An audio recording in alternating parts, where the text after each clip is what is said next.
Oke, bismillahirrahmanirrahim. Assalamualaikum warahmatullahi wabarakatuh. Selamat pagi semuanya. Kita akan melanjutkan kembali pertemuan kita ya. Ini sebelum UTS dan materi kali ini adalah materi yang nanti akan kita gunakan untuk persiapan UTS begitu ya. Nah, kita langsung mulai saja. Nah, ini saya punya sebuah gambar begitu ya. Ya, ini gambarnya piston. Nah, pusat rotasinya ada di titik O, kemudian panjang OA adalah 20 cm, tapi karena ini gambar jadi saya buat skala, jadi realnya 20 cm, tapi saya gambar di 20 mm, jadi ini hanya 2 cm.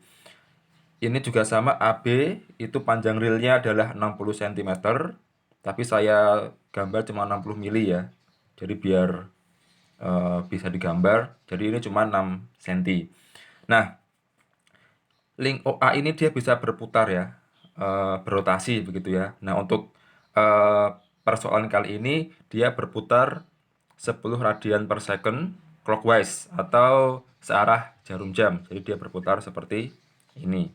Nah, kemudian B ini pasti dia akan bergerak ke kanan atau ke kiri begitu ya.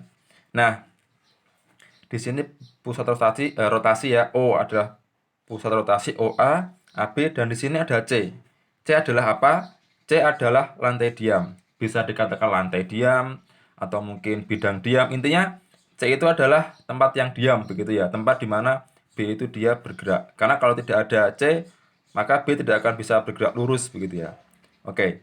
Nah, sekarang mari kita bandingkan dengan ini. Ini adalah sistem piston yang beberapa pertemuan lalu sudah kita bahas ya. Nah, cuma bedanya kalau di sini B-nya dia tidak sejajar ya, dia bukan sejajar, tidak segaris sumbu begitu ya. Nah, ini kan O di sini ya. O-nya di sini, garisnya di sini sumbunya. Nah, B dia garis sumbunya di sini. Begitu kan?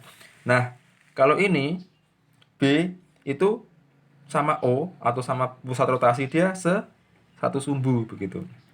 Nah, oke, kita lupakan yang ini dulu. Sekarang kita berpindah ke sini. Nah, ini sama ya. OA juga 20 cm ya. Sama seperti di sini, 20 cm. Sudutnya pun sama 60. Kecepatan rotasinya pun juga sama, 10. Begitu ya. Nah, ini 10, 60. Nah, pasti B pergerakannya juga sama ya. Ke kanan atau ke kiri. Nah, kemudian singkat cerita, kita disuruh untuk menemukan VAB dan VBO. VAB itu adalah V yang di sini ya, VAB yang tegak lurus dengan AB ini, dan VBO ya, B terhadap O, jadi B terhadap O begitu ya. Nah, nanti ini perhitungannya sudah kemarin ya, VAO sama dengan ini omega AO kali RAO ya, 10 kali 0,2 ya, 0,2, 10 adalah ini 2 cm.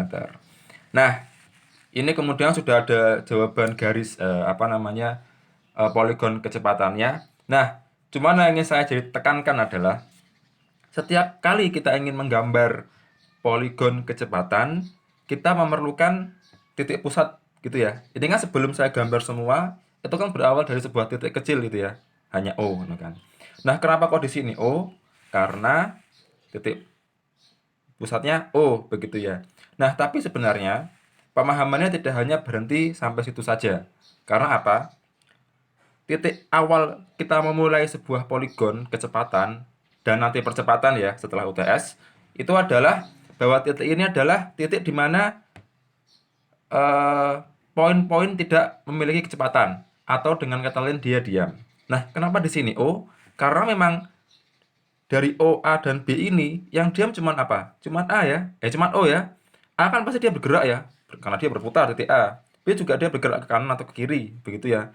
Dan O yang cuman diam, sehingga gambarnya di sini adalah titiknya hanya O. Nah, sekarang kita kembali ke ini lagi. Nah, di sebuah sistem ini, titik yang tidak bergerak apa? O jelas tidak bergerak karena dia diam begitu ya. Kita bayangkan juga dia tidak bergerak begitu ya. A dia pasti bergerak karena dia berputar. Titik B dia pasti bergerak juga gitu kan. Nah, sekarang bagaimana dengan C?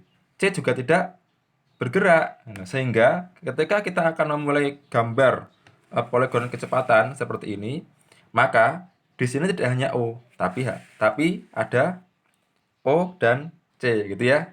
Nah, nanti kita akan mulai menggambar dari sini begitu ya.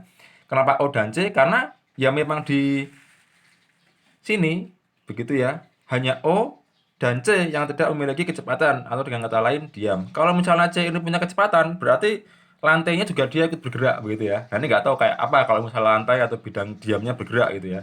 Nah, tapi karena di sini O dan C dia tidak bergerak, maka titik di sini adalah O dan C. Oke, begitu ya. Oke, itu untuk part 1. Intinya saya ingin menjelaskan tentang perihal titik pusat begitu ya. Ya, OC gitu ya. Kenapa di sini O? Ya karena cuman O saja yang tidak bergerak. Kenapa di sini OC? Karena memang C dan O yang tidak bergerak. Oke, begitu ya. Oke, itu untuk part 1. Mari kita lanjutkan ke part 2.